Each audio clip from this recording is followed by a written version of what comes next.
C'est donc confirmé par Euronews et les médias espagnols. Le Maroc a bien espionné le téléphone portable de Pedro Sanchez, donc le Premier ministre, ce qu'ils appellent le président du gouvernement espagnol, pendant plus d'un an. Les détails de cette histoire, qu'on vous dit depuis longtemps, ce qui explique probablement le revirement de Pedro Sanchez sur le dossier du Sahara occidental, mais les victoires à la Pyrrhus qui finissent par se retourner contre ceux qui les ont provoqués, euh, on verra le résultat à la fin. En tous les cas, pour les détails, nous apprenons donc que les médias espagnols rapportent que l'appareil a été piraté entre octobre 2020 et décembre 2021, en sachant que le changement de position de Pedro Sanchez sur le Sahara occidental a eu lieu en mars 2022, c'est-à-dire 3-4 mois après la fin de l'espionnage. Pendant un an et quelques, qu'est-ce qu'ils ont pu prendre comme information, c'est surtout ça.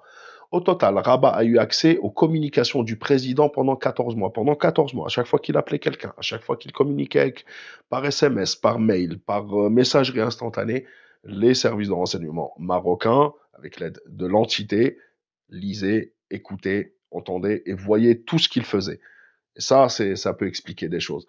5 ans se sont écoulés depuis la découverte de l'affaire Pegasus, qui a aussi, je rappelle, touché Emmanuel Macron en Espagne, mais jusqu'à présent, les circonstances de l'infection d'un téléphone doté d'un niveau de sécurité du Premier ministre, parce qu'il faut bien vous rendre compte que c'est pas mon téléphone. Bon, moi, il n'y a rien à gratter, je ne suis pas Premier ministre, mais c'est un niveau de sécurité de haut niveau. Reste un mystère. Donc l'enquête judiciaire a piétiné faute de coopération de l'entité. Bah oui, parce que c'est pas le Maroc qui a inventé ça, ils ont juste utilisé ça. Israélienne en raison de limitations techniques, ce qui veut aussi dire que le Maroc n'a plus l'entité, on sait comment il fonctionne, hein, comme dans l'affaire Epstein, etc. Le chantage. Donc le fait qu'il n'aide pas l'Espagne, il y a des choses que le Maroc devra accepter malgré lui. Donc, en raison des limitations techniques liées au traçage de ce type d'attaque. Cependant, de nouvelles informations fournies par les services de renseignement espagnols permettent désormais de reconstituer le déroulement des faits. Quel est ce déroulement? Selon le journaliste Ignacio Cambrero du quotidien El Confidencial, le piratage informatique a débuté en octobre 2020 et s'est poursuivi jusqu'en décembre 2021. Il s'agissait vraisemblablement d'une manœuvre orchestrée par Rabat en représailles aux soins de Brahim Rali, prodigué à Brahim Rali en Espagne, on se rappelle tous de cette histoire. Chef du Front Polisario, président de la République arabe sahraoui démocratique, RASD. Lors de cette visite, donc Pedro Sanchez, le président du gouvernement, et sa délégation ont visité le centre des opérations de sécurité d'Al Tarajal, situé à quelques mètres de la frontière marocaine, donc à Melilla, et ont survolé la zone en hélicoptère avant de se rendre à Melilla. La technique utilisée contre le président espagnol, donc Pedro Sanchez, n'était pas improvisée. Les services de renseignement marocains avaient déjà employé les mêmes méthodes d'infection par Pegasus pour infecter les téléphones portables de deux journalistes marocains critiques du régime, Omar Radi et Mati Monjib. La trace laissée par Pegasus sur leurs appareils était très similaire à celle trouvée sur le téléphone du gouvernement espagnol, confirmant la responsabilité de Rabat et entraînant finalement la destitution du directeur du centre de renseignement CNI, donc, qui n'a pas su protéger son Premier ministre. Et il faut savoir qu'ils ont espionné le Premier ministre et deux autres ministres. Donc l'affaire, voilà.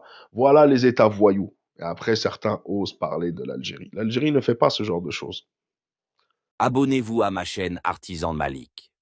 Le gouvernement a dissimulé l'espionnage pendant une année entière, lorsqu'il a finalement, pendant une année, donc de novembre 2021 jusqu'à fin 2022, et la reconnaissance ou le soutien de l'Espagne au plan d'autonomie du Maroc, c'était en mars 2022. C'est-à-dire pendant un an, il lui a fait du chantage.